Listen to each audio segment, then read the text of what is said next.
Welcome, everybody. We have, oh boy, this is great. We've got John, we've got Jen, we've got Hobbs. What's happening, Hobbs? Irvine, good to see you. Bill, Alex, the list goes on. So welcome, everybody, to yet another Three Ring Circus alum webinar. But this, in fact, is going to be a whole new level because I'm joined by my dear friend, Ryan Estis, someone whom I deeply respect, who's not only an incredibly talented speaker and thought leader, but also just a wonderful human being. So Ryan, welcome. Oh, Josh, it's great to be here and spend some time with the community. I was looking forward to this. I'm sure I'm going to learn a lot too. So thanks for having me. Thanks. Well, this is, I know it's your first time joining. This is, a community of folks that have joined us, many in Detroit, some virtual, but we've had the chance to help them either launch and or scale their speaking practice, which is, as you know, we're deeply passionate about. And it's really an honor to have someone, of your caliber and status, someone who's just crushing it out there on the circuit. And, I'm excited to talk to you about your path, how you got here, where we're headed as a speaking community coming out of post-COVID and all these good things. So for everybody just joining us, Ryan and I are going to do a little bit of a back and forth. If you have questions, please type them into the chat window. I'll do my best to address them. And then we'll certainly open it up for any verbal questions that you want to ask toward the end of the discussion. So again, it should be a fun, lively discussion from one of the really true leaders in our industry. So Ryan, kicking us off, can you maybe just give us a little bit of your backstory? How did you even start? And how did you end up becoming a professional speaker? Well, my backstory is I'm a sales guy. And so I worked in advertising communications the bulk of my professional career prior to starting my own business. So I worked for a privately held company. We were acquired by a Fortune 500 company. And I ended up in that organization as the chief strategy officer. So I was running sales and strategy, and we did a lot of trade shows, and I would go to these events, stand at the booth with a few of my sales reps, and I hated it. I thought it was demeaning. It wasn't professional selling. We had 4 competitors in the exhibit hall. It was that kind of a deal. I remember one day I was sitting in the presentation, the keynote speaker, and I leaned over to one of my sales guys. I said, "No, I could do that." And he said, "No, you couldn't." And I said, "No, I could." And I said, "And if I did, wouldn't it be better at our booth? It would just be a better way to generate." And so that's how I got into it, literally. I went to our CEO and I said, "Look, I have this idea. I think it'll, really enhance our marketing investment at these conferences." And it started small. We were actually paying to have me do it. The sponsored breakfast. I'd present a client case study. Then I got good at it, and I started to look forward to it. And then I started to study the industry. How did Josh Linkner become Josh Linkner? And I went to NSA and I took their courses at night, and I hired a coach, and all while I still had my job. And then in 2009, when the world was falling apart, I made my move. Great time to start a speaking business, right? At the January of 2009. So, and Lynn, who my business manager, who's been with me from the start, we had our Jerry Maguire moment. I said, "All right, I've got the goldfish. Who's coming with me?" Lynn said, "Well, I will." And the first couple of years were a little bumpy, in the middle of the recession, but I've never looked back. I call it the single best professional decision of my life. And I've never been more excited or bullish about the opportunity that experts have coming out of this period of time that we're in now. So. Well, that's phenomenal. I want to get back to some of those, challenges and questions that you had along the way, but just to give everybody a sense of where you are today. And it's up to you, of course, Ryan. We're very open in terms of generally what we share about, fee and volume, but you're at the higher end of the fee range and doing a whole bunch of volume. Would you mind sharing, at least to give us a sense of your speaking practice today? Full transparency. And so fee range is very, very straightforward. 30,000 for a live keynote, 15,000 for a virtual keynote, 40,000 keynote plus breakout, 50 grand for a full day workshop on site. And prior to the pandemic, 2019, we did 82 events, so generated over $2 million top line just in speaking revenue. That doesn't count coaching, consulting, other projects that I might work on. But it's been a pretty active, fun journey over the last 11 or 12 years. Obviously, things have been a little challenging over the last 12 or 18 months, but I think challenging in a good way. That's actually led us to think about our business a little bit differently. And I think we're going to have a much better, more robust business going forward. And I'm happy to shed some light on that too in the conversation. So. Cool. We'll definitely want to get to that. But so again, just kind of you went, 2009, you're just getting started. Your company anyway was paying for you to speak on their behalf. Now you're doing, a couple $1 million of speaking revenue and a bunch of ancillary revenue, and really again at the top of the field, well respected. So going back to those early days, you said, you saved up your sick days, you burned all those out, and then you finally took this plunge. What was that like? Can you give us that sense? Because I know a lot of folks on this call are considering the same thing. They're getting a little bit of early momentum. Maybe they're starting to burn through those sick days doing paid speeches. Help us understand, at least in your case, how you took that plunge. Was it scary? How did you muster up the courage? Just maybe walk us through that. Yeah, well, it was terrifying, and I did it in a way that I wouldn't recommend anybody doing it, which was very abruptly. I in hindsight, I could have been a little more thoughtful or strategic. We had an event. So the first week, January of 2009, my CEO calls on a Wednesday, said we're going to lay off an additional 30% of our workforce on Friday. We had been through 3 rounds of layoffs. I just wasn't aligned with the decision. I felt like we had at least, we didn't directly communicate, but it had led the organization to believe that we were done, and now we weren't. And I didn't want to participate in that. We had a tough conversation. He told me, look, this isn't up for discussion. This is what we're doing. This is what you're doing on Friday. And I went to bed that night, and the next morning I resigned. So, and didn't participate in that as an executive or officer of the company. And while, I have some pride in the fact that I stood my ground and made that decision, that also meant I was cast out into the unknown with a laptop. And the first 6 or 12 months were brutal. I mean, it was an identity crisis. I went from being a senior executive in a large Fortune 500 organization to really just not having a sense of myself. But I had some runway, right? I had some traction doing this in a category. And the other thing I had that I wouldn't trade on is I had sales skill. And so very quickly I was like, okay, me and a laptop and Lin, and we're just going to sell stuff. And I mean, the volume of outbound sales activity, I put on a suit, sat at my kitchen table, suit and tie, and started at 4 a.m. and was just outbound, aggressive, attacking. And I would speak anywhere for anything. There was a chamber event in Jamestown, North Dakota for, $200 and free Diet Coke in the back of a Perkins. I was your guy. And I was on that tour for a couple of years. Anyone that would have me anywhere, anytime, I was speaking, selling and speaking. And eventually I got a little bit smarter and a little more strategic and a little bit better at it. And but we sold stuff. That's what we've always been good at. And then I think over time, my speaking skill caught up to our sales acumen, and we had a real business. So that was the journey in the beginning. And it was hard. And I'd recommend for anybody that's considering what I did, just to be strategic about it, map it out, have a plan, get your finances in order, and go. I always say, like boots, like go as far as down the runway as you can till the inflection is so clear you have to leave. And I'm coaching a couple people now that are, on a similar journey or trajectory. And that's sort of the game plan that we work with. So A couple of things I just want to highlight for those listening. I mean, first of all, you took absolute ownership. You didn't wait for someone else. You owned the outcome, and it's really impressive.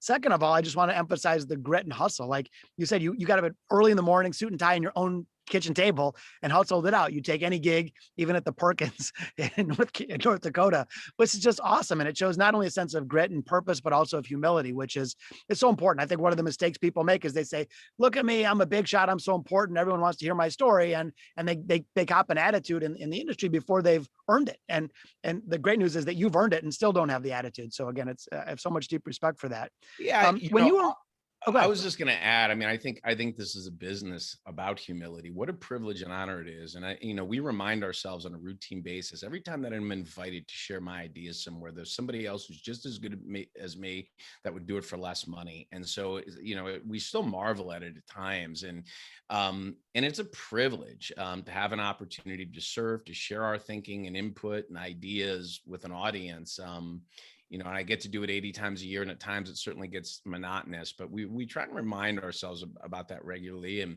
and if my ego ever does get out of control, Lynn's really good at bringing me back down to earth and reminding me about, who I am and why we're doing this. And you mentioned that, and it's an important kind of ethos that we subscribe to also.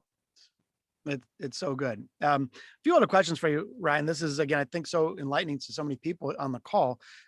When you were so when you were hustling out in 2009, the world was a bit different. There, social media was newer rather than prevalent. Bandwidth. We weren't on Zoom calls. I mean, a lot was really different. So if you were starting out now again today from scratch, you just had that you left your big company, you're at your kitchen table, but it's a different world because it's 12 years later. What would you do right now with that same hustle and grit if you were a brand new speaker today? Well, I think you're right. And so I think the video and just the marketing package, I probably would have thought about that a little bit differently than I did at the onset. When we really invested in our first, what I would say, speaker demo video, our whole business changed. So even, I went the first couple of years, and I use what you have, right? So, okay, I have footage from Perkins. Let's cut that up and do real tight shots on me so they can't tell there's only 8 people at the pancake breakfast, right? Or, whatever it was.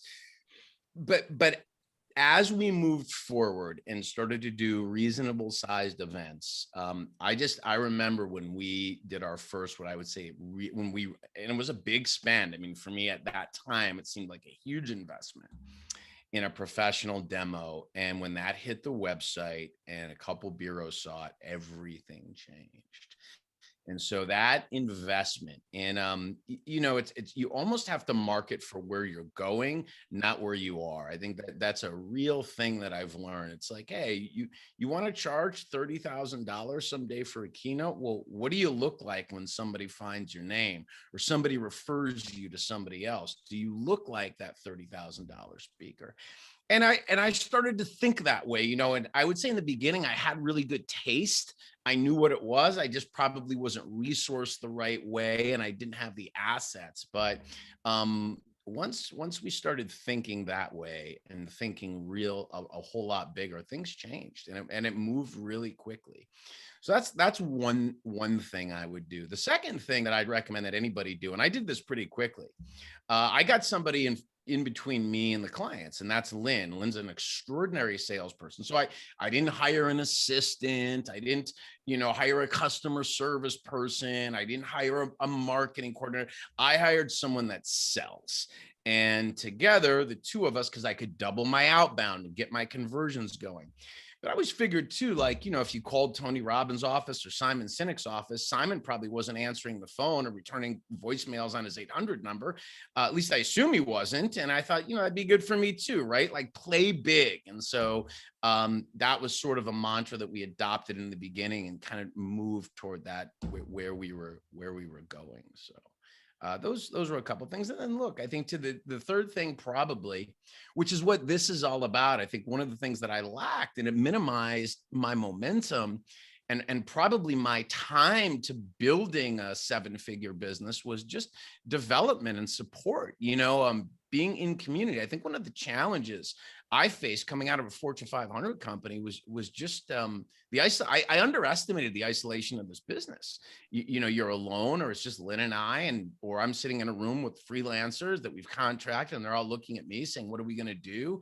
And look, if you're not in community, if you don't have a team or people or relationships where you can learn and grow and bounce ideas off of and take bits and pieces and best practices. And so, that's why I think something like this is invaluable. So I think I would have invested a little bit differently in just having different kinds of resources around me to navigate what is a very complex cottage industry kind of business. Yeah, well said. Well said. And so a lot of times people, when we were chatting with them, they think there's a couple must-haves. They say, I must have a book, and it must be a New York Times bestselling book. And Ryan, how many New York Times bestselling books do you have? I have no books. How about that? Let's get to that. I haven't written a book. Now I've written ebooks, and let's talk about that for a second. So, my idea about this was I want to build somewhat of a following, right? So I wrote a blog. I publish a bunch of content. You could go to my YouTube channel. I've written thousands of blog posts. I've published original research. I spent a lot of money to be able to curate original research about sales and sales leadership. So I have my own proprietary data set. I've done thousands of interviews.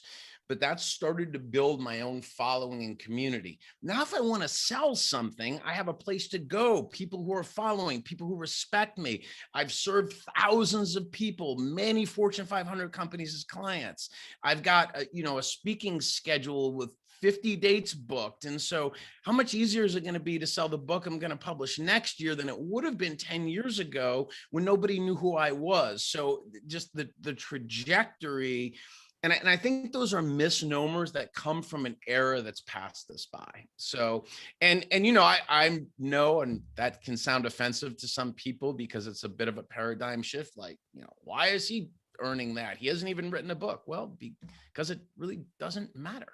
And I'm not saying that book's not it's a life goal. I'm going to publish a book, but that's how I thought about it. I thought I'd be better served to do it this way. And for me, it worked. So, and that's one way. Another way is to publish a New York Times bestselling book and then go start speaking about that book. That is another way. But I think the beautiful thing about the world we live in today is there are multiple points of entry. And I think you have to discern based on your unique skill, voice, message, audience profile, etc., which is the most viable for your opportunity. Yeah, and that's obviously the reason I asked it is because, again, I think that's something that's misunderstood. Meanwhile, I think you are a terrific thought leader, and you are publishing original content, as you've said. You've done original research, so it wasn't that you didn't have something original to say. You just chose a different format than the historical, must-have format. With that in mind, Ryan, what other myths or misconceptions do you think many people have about the speaking industry? If one of them is you got to write a book, what are some of the other ones? Yeah, another one is if you've written a great book, you're going to get a lot of speeches. I can't tell you the number of authors and New York Times bestselling authors that end up in my inbox saying, I don't get it. I can't book speeches. Can you help me? And so those two things it's not a direct correlation. Right. So I think that's another misnomer. I have another misnomer is there's one right way. There isn't. Leverage your strengths, right? If you're a great writer and you have big disruptive paradigm shifting ideas and you can write New York Times bestselling books, by all means, that's a way. I leverage my strength, which is my sales acumen. And I leverage the strength of somebody who worked for me for 15 years in a business, and I leveraged her sales acumen. And together we were able to create our own opportunity and our own audience. And the other thing too, is I think, we always point up, and I'm certainly been guilty of this. I'd look over and be like, oh, look at Dan Pink or Simon Sinek. Or the beautiful thing is, probably half the people on the call don't even know who I am, but yet I've carved out this awesome living doing exactly what I love to do my way. And I do think in the expert arena, that opportunity truly does exist. So it's sort of following your heart and really designing a business mapped to a life that you want to live, that you love. And I think when we do that, we're better servants. So you have, you've approached with humility, you hustled it out. You became not only a great thought leader, but a terrific speaker. I mean, your energy is just off the charts. If anyone hasn't seen Ryan speak, check out his demo reel or videos. It's just, you can't sit still. It's so awesome. My question to you now is, what do you like the most about what we're doing today? And what do you like the least? What are the pros and cons of being a professional speaker at your level? So one of the things that I still love the most is making sales. I obsess about it. It's in my DNA. I've been selling things ever since I was a kid. So I don't know. I couldn't imagine another way to make a living. So I get a ton of energy if I have a week off and just Lynn and I making sales calls and the banter back and forth and where are leads in the pipeline and what can we do to move that. Then I realized, okay, now we have to go out and do all the work that we sold. And that part, that part can be a little heavy lifting. And, Josh, you and I have talked offline about sometimes the travel, I will say there were a lot of things that were awful about the pandemic, and we can talk about one of the silver linings to that was, I think, just a moment of pause for me to get off the road. I got my health back. I got into a consistent routine, and it was a little bit of a reset for me. So look, it's challenging to travel the way we do, but I think it's in the service of something larger. And I still love being on stage. Sometimes I even refer to it. I put a little post on social media last week. There's no place like home. And for me, it's one of the most comfortable places in the world. And I still believe very much in the power of inspiration and actionable ideas. I think it changed my life. So maybe a little context, a little background. I was 23 years old when I started an advertising entry-level sales job. I was about 9 months in. I hadn't made a sale, which means you're about to get fired. And I was on probation or whatever it was. And that meant moving back into my parents' basement, and it was going to be humiliating. And I had a lot of anxiety, and I was broke. I had like $18 in my checking account, and just a random coincidence, set of circumstances, or maybe it wasn't, but a friend invited me to a seminar. And the only reason I went is he said there was a free happy hour. So I was like, all right, I'm going to crush 4 beers, eat a bunch of wings, and I'm going to blow this speaker guy off at the break. So I walked into this room, and Jim Rohn took the stage. And I mean, I'm telling you, within 10 minutes, I was sober. My buddy's like, hey, it's break. Let's go. I said, I'm not going anywhere. I borrowed paper and a pen. It changed in that moment. Like, you have these defining moments. That was one for me. He said, read Think and Grow Rich. I read it in the next 48 hours. I bought his books on tape. I was putting all this stuff on a credit card. I was off to the races. 18 months later, I was the #1 salesperson in the company. And it just changed my trajectory in life. And I remind myself of that he stood on a stage in a room of 1,000 people, and he changed my life. And so when someone says, oh, you can't really change someone's life in an hour, I'll interject to that. I said, mine was. And so I believe I can. And that really still inspires me and motivates me. And just last week, I got back out there, did a couple live events, Chicago and Atlanta, being with the people, the hugs, seeing the smiles, seeing them workshop through ideas, have breakthroughs, experience connecting with each other. It just reinforces how important an opportunity we have to impact people and serve. And so I still believe deeply in this craft. And I think it's more important now in a time like this in the world than it's ever been. And so that still inspires me. And it's worth all the air miles to go do this work. So when you think about, thanks for that, Ryan. When you think about going forward in the industry, maybe taking a look, coming out of the COVID crisis, there are some headwinds and there are some tailwinds. And so I would love for us to just chat about those a little bit. I mean, one thing that's exciting to me is that there's a lot of pent up demand for in-person, right. Which is great. We're seeing, tremendous deal activity and bookings, and starting to really come back. We're also now seeing virtual as a validated channel, which is something that's really cool. That it's not. I don't believe it will cannibalize. I believe it will complement the live in-person business. So that's awesome. And we're seeing all these hybrid events where maybe one speaker's dialed in, one speaker's in person. Half the audience is there. More than half of the audience is remote. So lots of new channels. So that's pretty exciting. There's also some headwinds. I think some people that were deeply affected by COVID. There's still reluctance sometimes to get in a room. From a health perspective. One thing that's sort of interesting is for middle-aged white dudes like you and me, there's a real, by the way, totally appropriate, and I'm glad, but there's a real demand for diversity. Again, just to be clear, as there should be, and I 100% support that. But for which is great for those of us on the call that are female or of color. But for our case, that does create another headwind. So just in the spirit of candor, what are you seeing, Ryan, that are both the headwinds and tailwinds as we evolve from this from the COVID era? Yeah. So let's do the hard part first. Let's go to headwinds, right? So they're real. There's a Delta variant that may slow things down, but all of those are external factors. I don't control that. And so the headwinds and these variables, those aren't things I spend a lot of mind share on. I need to be aware of the trends in the marketplace and the levers I need to pull, but I like to focus on the things that I can control. When we got into this and, the pandemic, and we started getting all the cancellations and reschedules and, Lynn and I sat down and I said, look, there may be a recession. I don't know how long this is last, but I'm going to tell you right now, we're not participating in this shit. We're going to reinvent ourselves, and we're going to turn this into a virtual learning organization. I don't care. That's out there. I can't control the global health crisis.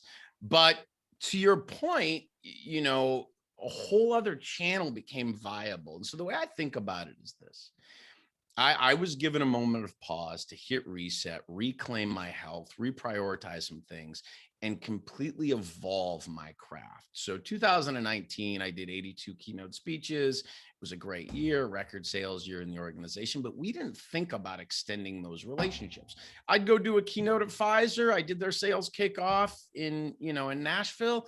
They wanted me 2 years later, another division referred me. Great. Today, because of what's happened over the last 12 months and how viable this is as a learning channel, all of my clients are engaged now. So very rarely are we talking about a one-off keynote. We're selling packages, and we have different kinds of proposals. So now when I go do a big sales kickoff, just last week, we already are engaged in the CEO from the company in Atlanta to talk about more work. And some of that will be delivered virtually, and I'll stay with them throughout the year and maybe come back and do a big year-end event. So it's just changed. It changed my accessibility, which changed the way clients viewed me, and it forced us to think differently about how we could package things. And so that's an opportunity that far outweighs any of the headwinds. And you're right, there's pent-up demand, and we're the last thing to recover for risk reasons and for obvious reasons. And the Delta variant may slow the fall down a little bit, but I'm telling you, there's going to be a windfall opportunity in this business. Like, this is the single greatest time in the history of time to be on a call like this. And whether it's 6 months or 12 months, it's coming. And we all need to get ready. And so we want to have the virtual studio ready and the team ready. And my body needs to be ready to go travel 100 times. Like, it's coming. And so I think just being well positioned and ready for that is a gift. And so I just spend a lot more time seeing the upside and the opportunity that exists than I do kind of getting stuck in what the barriers are. And here's the truth. This is $1 billion industry. Lynn and I always say, we only need 80 little things, just 80 little units, and we have a great business. It's not like, if we can't sell 80 units between the two of us, then they should strip us of the title of salespeople, right? So it's not, that's how we see it. So good, man. And just to remind everybody, we are going to open it up for some questions here in a minute. If you have questions, you want to type them in the chat window, I will get to those, and we'll certainly open it up for live questions as well.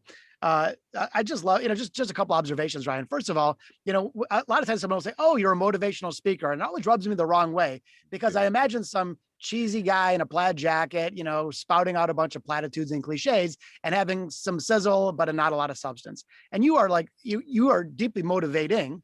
But I think you're the opposite of that, in the regard that you have so much depth, and you're a thought leader. You've got important content to share that changes people's lives, and you're figuring out how to adapt that content. Yeah, you still deliver a keynote, and you love it, and you love being on stage, but you also find other ways to be of service to those of your clients in the world. And it's just really admirable. It's kick ass.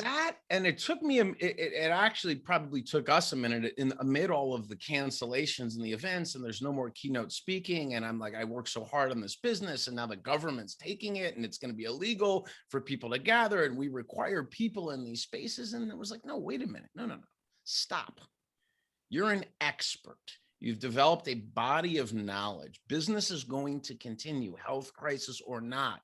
Sales organizations are going to have to think about new ways to go to market and impact customers and compete. And we can insert ourselves in that conversation and be relevant.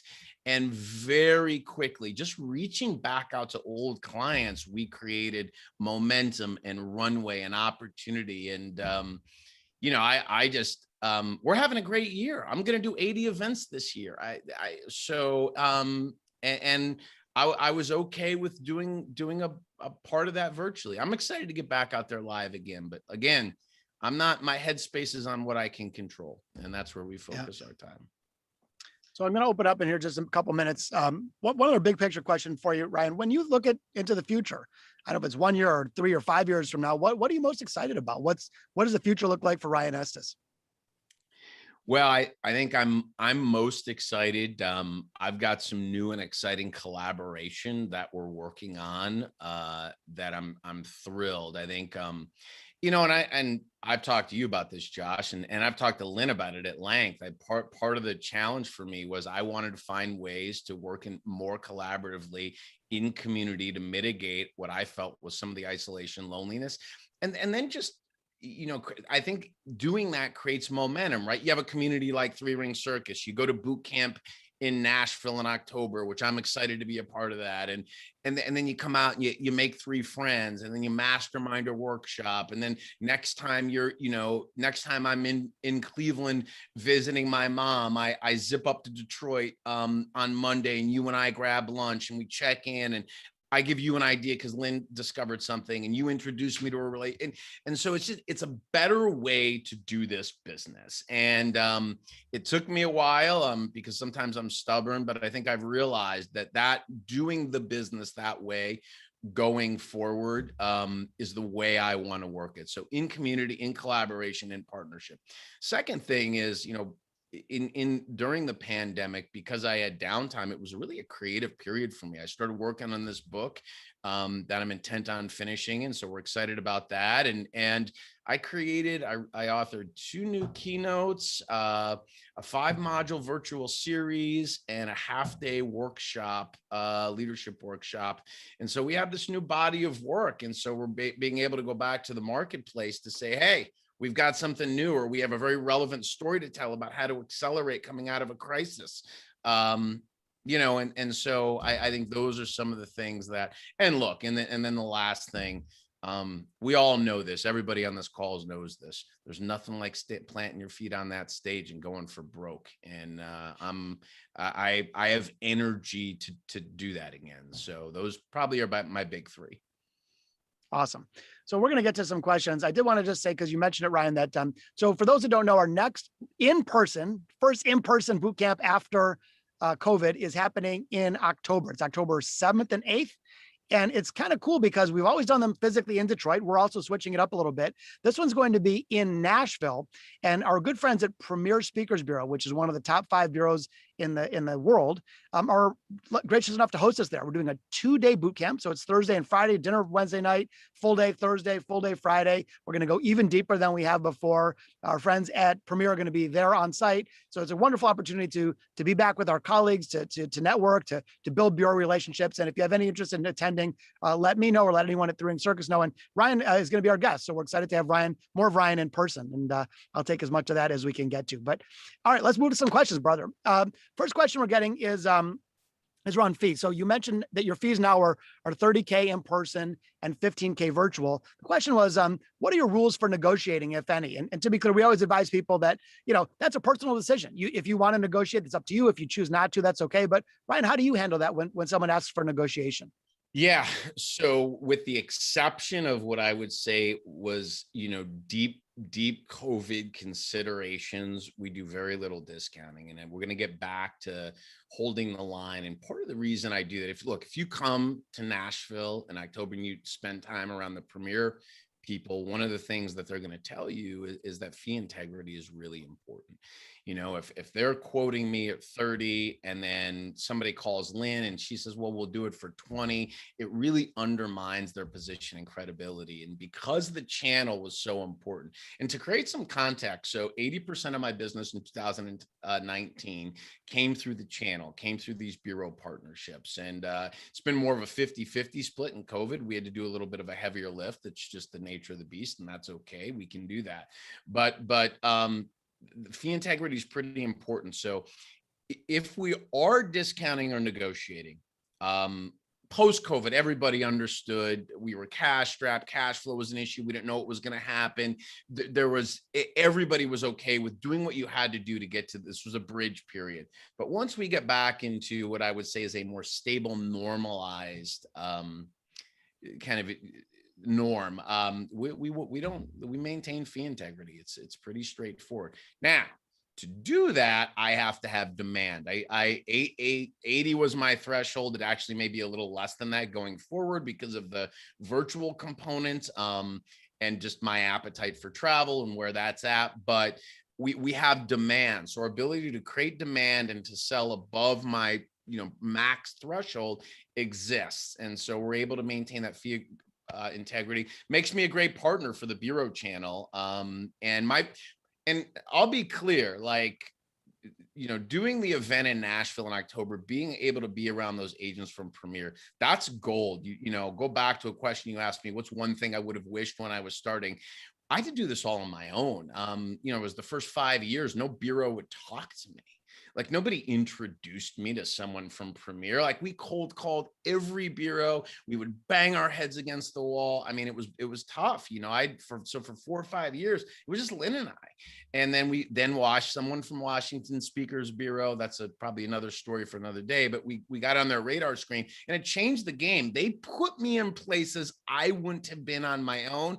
And then the demand accelerated and the fee went up commensurate with that. That's why I'm at 30 today with no book. So I'm a good partner. I'm channel friendly. I maintain fee integrity. We have excellent service standards, and that puts me in that spot. So. You're exactly right. The mistake people make is they think if you have a bureau, they take care of all your everything. And really, your job is to create demand, period. And the bureau can accelerate demand and can help, build on that demand and everything else, but they're not going to do it all. We as speakers really need to do that ourselves. Wonderful question coming in from Irvine, who's been a good friend of ours here, a wonderful partner. Any tips on finding your own Lin? I'm sure Lynn is going to blush at that one, but boy, we all could use a little Lynn in our lives. Obviously she was your partner for a long time, but for someone who doesn't have a Lynn at his or her side, any tips on finding that right person? Yeah, look, I mean, I think I would be really thoughtful in executing a search, right? So, when I'm recruiting beyond Lynn, I employ support. I have a recruiter that is a trusted advisor that supports me. And so we'll sit down and thoughtfully craft a very compelling job description, and then Lynn participates in that process. And one of the challenges too of small businesses is, you add one person to the mix, they really have to fit. And our culture is unique. I mean, I've known Lynn, for 20 some years. I know her family. Like, I was at her wedding, so we have a pretty close relationship. As we bring people into that, that fit and culture is so important. So I get help, but so that's the way I think about it. I think about get a recruiter, have someone supporting the process, write a compelling job description, invest the time, take it seriously, like any part of your business. There are great salespeople out there. There are great support people out there, but you have to be strategic and aggressive about finding those people and then assimilating them into the organization. And part of my deal with Lynn is, I got to make sure that I'm supporting where she wants to go in her career and her life. And maybe Lynn doesn't want to be the CEO of something, right? Maybe she values the flexibility and time with her kids while they're still at home or whatever it is, but I have to check into that and manage for that. So that's sort of the way I think about it. The last thing I'll say is, I want to hire people who are great with prospects and clients. Like I figured Lynn was up for whatever, but I knew she could sell. I'm like, the rest of the stuff, administrative, logistics, booking flights, all of that stuff to me is ancillary. Can we get clients? Can we impact clients? Can we take care of clients? That's what makes a small business go. And by the way, in the expert category, it's the thing that experts are the worst at, in my perspective. And that's why I've got people with great pedigree who've written these books saying I can't book speeches. And, one of my first questions is, well, how many pitches have you been out? How many outbound emails? It's like, if I write the book, everybody's going to want to come. No, that's not how it works. So I just, for us, that's not how it worked for us. So for me, those are some thoughts. And we often get asked if Lynn can replicate herself, and she can't. So. We've had the same question many times. She doesn't have any extra hours to come and work in someone else's business. No.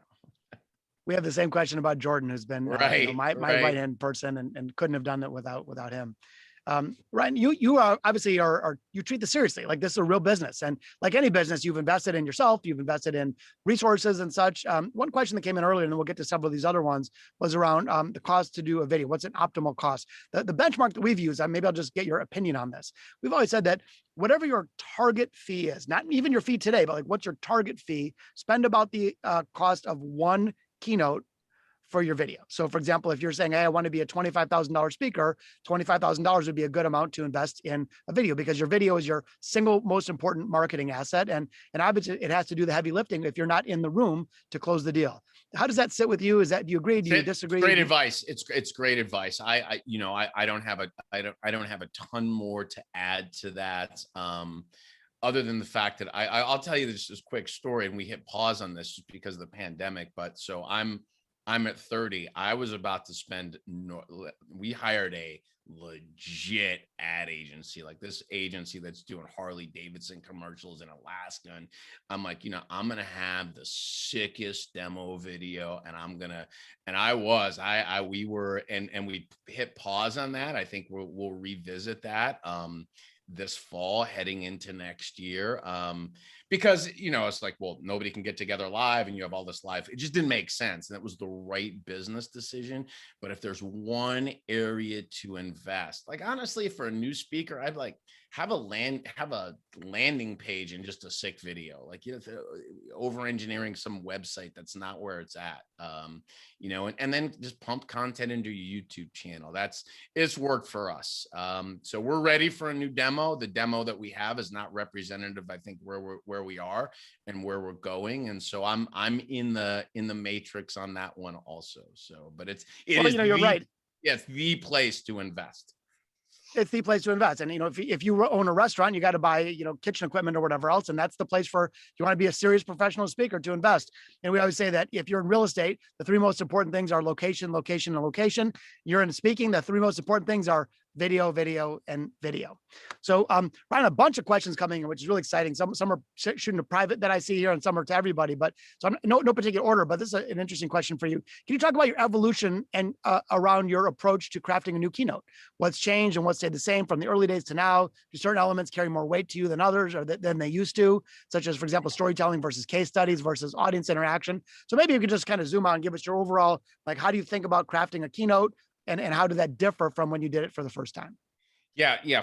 So it's formulaic, right? So I have a formula for doing it, and in the interest of time, I couldn't unpack the whole formula, but a couple of prompts that I'll mention.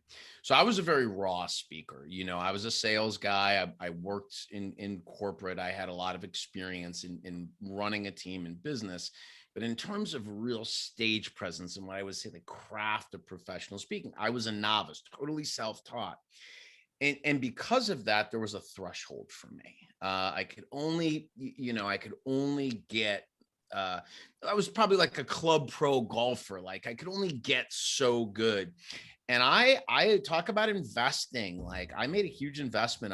I hired a coach, someone that was an absolute expert at communication and language and positioning. And I spent more money than it was very uncomfortable for me to make the investment, but I knew I couldn't break through that ceiling.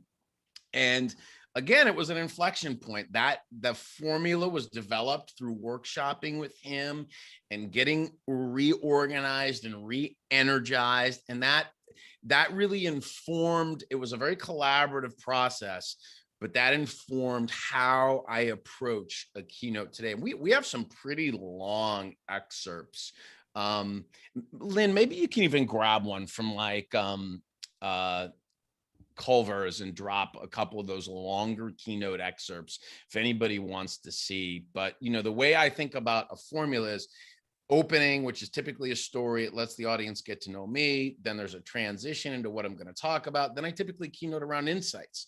So it's insight 1, insight 2. An hour-long keynote would be 4 insights. A half-day workshop might be 7 with exercises. But I'm dropping big, actionable insights, and then I'm packaging relevant content around them. And then there's a big call to action and emotionally resonant close. And so that is kind of my accordion, and I can do a TED Talk in 18 minutes, or I can do 2 days of insights. And it really works, and it resonates with the audience. They know where they're going. We're at insight 2. They know there's 2 more. I told them we're going to be 4, and it's just a real comfortable pacing, I think, for what we do. But that was and by the way, I use coaches all the time. So it's I'm still learning and growing. If we're gonna, I think the teacher has to be a student, and the best teachers and experts are. So, I'm looking to steal an idea from Josh on this call, then I'll debrief with Lin afterwards. We audit the game tape. So Lin's watching tape of our last two keynotes last week. She's like, Ryan, like, what was wrong with you in that intro? And you were way off in your energy, and there you picked it up. And so we're, almost like a pro sports team. We're analyzing the tape, looking for ideas, improving, calling better plays, getting better. But that's sort of how I think about the craft. And then the other thing I'll say about new content, test, right? So here's the thing, like, I have a great sales keynote and I know it works pretty well, and we'll customize portions of that based on the client. But if I have a new idea or a new story and I'm like, wow, I've never used that, but I think it would be really good, I can drop that in from, minute 30 to minute 36 and really not lose too much, right? And I can workshop it through there. And if the rest of it was tight and powerful and impactful and relevant and emotionally resonant, I can workshop that new story in from 31 to 36 without a whole lot of risk. So that's sort of how I think about that too. And I still probably do a couple of pro bono events a year. We donated a keynote. We auctioned a keynote for, it was an auction that for the American Cancer Society, Principal Financial Group. A guy there bought it at the silent auction. We gave it to him. The cool thing is it generated a spin, which is awesome, and I'm going to get paid for that. But hey, it's like, all right, I'm going to speak for free there. I'm going to do something there. That's another great place, just like a comedian, to workshop content. So. I just want to reemphasize, and I've said it a couple of times, but your level of professionalism, you see a performer, maybe they're a musician, they get out, they look like they're having a great time on stage, and they're only able to be as natural and in the flow and be unconsciously competent through the discipline and hard work of building their craft and their skill. And you're somebody at the top of our field, and you're still workshopping content, you're watching tape, you're doing the reps behind the scenes. And too often that, because the bar to entry is fairly low to call yourself a speaker, someone says, I gave a great speech at my aunt's wedding, and therefore I'm ready to be a speaker. And nothing wrong with that, by the way. I'm not being demeaning at all. It's just that it is a process to develop your skills. And you are someone who, again, I just so much admire that you continue to reinvest in yourself and your business. You treat it like a profession, and there's no wonder why that it's paying off. There's a couple more questions on chat. I'll maybe read one more, and then I'd like to open it up to see if anyone has anything they want to, ask, face to face, so to speak. So if you have a question you'd like to just actually ask Ryan directly, hit that little raise your hand button, right? Kind of, we have that, right? Hit your raise your hand button and we'll get to that. But in the meantime, why don't we go ahead and ask this question? Just scroll down a little bit, if you don't mind, Connor, from Reef. So Reef asked a question. Can you talk a little bit about your packages and positioning language when talking to companies and bureaus about these packages and what's in them? So we all know what a keynote is, but you're talking about, hey, I got this extended thing and I do this back end, so help us understand what those are and how you present them. Right. So in terms of presenting a package, I'm all about impact, right? And so as a keynote speaker, I'm a catalyst for change, right? So I'm going to come in and I'm going to drop 4 insights, and it's going to be relevant and emotionally resonant. We're going to give some people some ideas, and there's going to be an action planning exercise. And then I'm going to bridge the gap between what happens in the room and what's going to happen at 8:01 a.m. Monday morning when you're back in your territory. We've got a plan and some ideas, and you're going to go, right? And so that's the keynote. The package then is to lever up the support and what I would describe as the behavior modification throughout the remainder of the year. And so I'm pretty evenly split between leadership and sales. So I do a bunch of sales kickoffs and a bunch of leadership offsites and leadership meetings. But one question I'm fond of asking is, how long does the momentum and motivation last after the kickoff or the big annual leadership offsite? Like, what's your impact on that? 90 days, 6 months? And that's a little bit leading, but it works. and so it's, 90 days, or do you do a mid-year? Yeah, we've got to refresh at the mid-year. Well, what if there wasn't a drop-off? What if that momentum, learning, and energy could not only be sustained, but elevated over the next 12 months? So the kickoff was the beginning. And then as the year progressed, people got better, learn more inspired, better. And then at the end of the next year, the entire sales force was elevated and crushing quota. Is that something you'd be interested in, Josh? I mean, I'm exaggerating, but you can see that's what everyone wants. At least in my genre. What do chief revenue officers want? What are they charged with? Grow the business, impact customers, win market share. And so I can't deliver all of that in an hour. But if you invite me back virtually for a fraction of the cost you're paying me in that hour, we're going to continue to sustain the momentum throughout the year. And yes, Pfizer vaccines bought that, Renewal by Anderson bought that, and a whole host of other customers are, because it makes sense. I just didn't sell it that way before the pandemic because I didn't want to be on webinars and tied to my computer. I thought it I was wrong. I thought it, and online learning, that was the gift of the pandemic for experts, for all of us, by the way. It mainstreamed this. Everyone does this now. Everyone knows how to do this now. Meetings will be virtual in perpetuity. And to your point, Josh, it's not going to cannibalize anything. It just creates another lane of opportunity.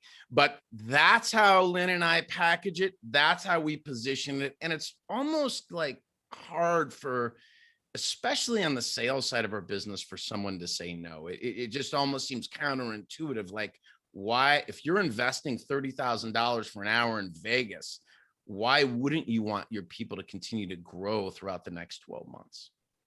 Oh man, it's like you almost come across as smooth as a preacher. Like, it's so good. I just want to like soak it up with a biscuit, man. It's Jesus. I wish I had those skills. Lynn, you guys are unbelievable. So we got just about 8 minutes left. Again, if anyone would like to ask a question verbally, raise your hand and we'll unmute you. And kind of, can you just scroll down to the couple of other questions here in the chat box? Oh, Marilyn, there's one. Marilyn Sherman, our dear friend. Hi, Marilyn. Hey, there she is. Marilyn. Hi, Ryan. Hi, Josh. This is really good. If my question to you is about presence in the marketplace. How do you, I'm redoing my marketing materials right now, so this is really timing. How do you tell the marketplace what your differentiator is while still providing something that is so relevant today? Because I don't want to sound like everybody else. You know what I mean? Yeah, I think that's right. So I would say a few ways. I think one of the ways we do it is just we continuously publish relevant content, right? So I write a newsletter and publish a video to our community every Sunday. It's called Prepare for Impact. So I think part of what I want to do as an expert is give people a lens of perspective into my thinking. And that works. We'll get a client who sees me keynote, joins that community, and then they're with us on the journey. So part of what I'm saying is, hey, come with me. Like, today is not the end of our relationship. It's just the beginning. And I'll see you Sunday in your inbox. And if you're serious, you want to be a player, you want to grow, let's grow together. And so I'm getting clients, my marketplace, and a lot of bureau agents, right, into that community. And so they can stay with my thinking, my perspective, my research, my stories, my insight, my case studies. And, anybody that's watched that throughout the pandemic, they saw me shift a little bit and talk about things like mental health and employee well-being and virtual sales skills, things that were timely right now, very relevant. I did a video on virtual sales skills, and I think that the next week we got 4 calls from VPs of sales, 3 were clients, and said, can you talk to we're not doing any of that. Can you talk to my people? And so that's one way. Another way is look, if you're going to redo the whole package in launch, create a launch event, right? Do a press release, do an email blast, send it out to the bureaus, come on live, talk about your new content. So that would be the second way. The third way I would say is one-off in the sales process. So, she's been watching the whole time, but, and Josh is so kind and complimentary, but I'll tell you who does all of this better than me is Lynn. The way and because in a way, I can't talk about myself the way she can talk about me. If, I'm not going to say, hey, by the way, there is no other keynote speaker who could do this event. And, if you're looking for a real expert to kick off your sales event, there's nobody. Like, I can barely get the words out. It already sounds awful and I'm getting uncomfortable, but she can. And she can tell you why. And she can tell you based on 12 years of experience, both as my business manager and then 15 years selling for me, working in a Fortune 500 company on my sales team. And she can tell you what happened when I went to Motorola sales kickoff and so it's again, like, don't diminish the one at a time. Like, I'm okay with that because our demand is good enough. I'm going to be in enough of those conversations. And Lynn knows this. I always say, let's get on the phone. Let's get on a Zoom, because in those moments, my conversion ratio is so high. So just prepare for those, because those moments of truth are your gold. Those would be the 3 ways. Great. Thank you. So good, Ryan. And hey, boy, I feel like we could chat all day, and I know the questions will continue, but I want to be respectful of your time and everybody else's. So we got to end here in just a couple of minutes. Just a couple quick reminders. First of all, next boot camp in person in Nashville, October 7th and 8th at Premier Speakers Bureau. Ryan Estis will be joining the fun. If you're interested, let us know. We'd be happy to figure that out with you. It's a 2-day boot camp. It's going to be really both intense and exhilarating, and I think hopefully high value. We've retooled a whole bunch of content, a lot of fresh stuff for anyone that's already been with us. And also, I just want to reemphasize that let's continue to build this community. You know, we're all in this together. Ryan mentioned that it can feel lonely and isolated at times, and hopefully we solve that by being part of this family. And I hope everyone feels that this is a family. So we're here 100% in your corner any way we can be helpful. And I know others on this call have formed masterminds and deep friendships and all that. So we want that to continue. So let's continue to participate. And Ryan, I'm so deeply grateful for your joining us today. Your insight and wisdom is just off the chart. Just want to end with one last question, if you wouldn't mind.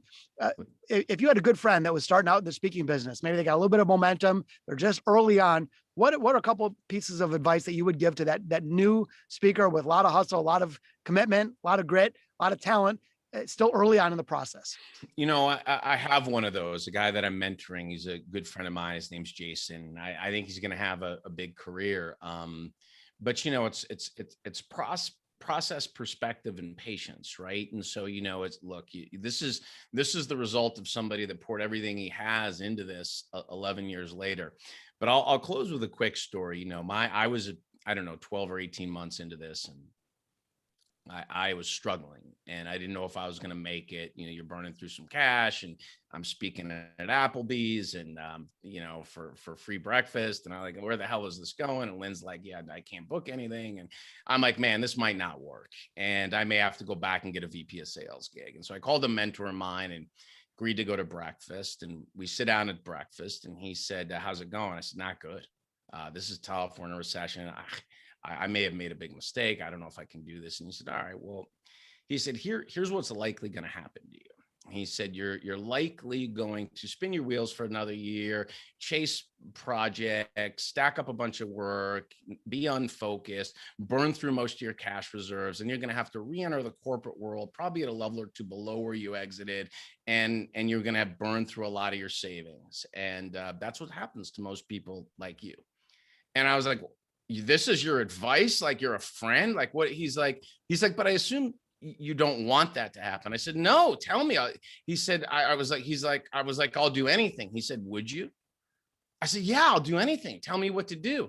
He said, then do anything. Act like this is your moment.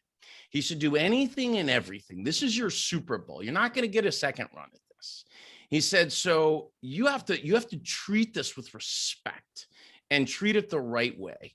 And he said, what did you do last week? I said, played 36 holes of golf. He said, and you're fighting for your entrepreneurial life, and you played 36 holes of golf. He said, maybe we should think about refocusing our priorities in the short term so you can live the way you want for the rest of your life. And true story, I haven't touched a golf club since that breakfast. And it's symbolic to me of the sacrifice that's required to be a professional. Doing this work, it's the single greatest privilege of my life. So I'm going to honor it. And taking it seriously means investing in myself, my team, my craft. And that's why I'm coming to boot camp. I'm working with a coach. I'm still a student. So that's what I say to Jason, who I'm mentoring. And that's what I say to myself. And that's what I say to everybody else on this call. So Ryan Estis, bad golfer, phenomenal keynote speaker, consummate professional. We are deeply grateful for your wisdom and insight, brother. Let's give it up for Ryan. Thank you. Thank you, guys. Everybody, thanks again for joining. We'll see you next time. You well.